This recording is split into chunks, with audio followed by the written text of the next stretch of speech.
vũ khí mà bấy lâu nay ta cho thu thập đồng sắt để chế tạo, giờ đã sẵn sàng chưa?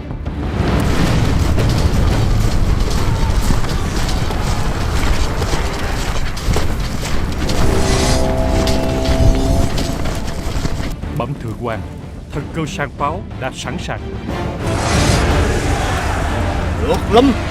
Hãy cho bọn phương Bắc biết Giang Sơn đại ngu này là của hồn quý ly ta, để chúng không bao giờ dám nam hạ lần nữa. Mọi việc xin theo ý của thượng quan.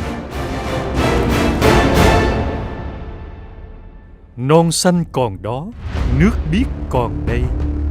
Đa bang thành bại, hồi sau phân định.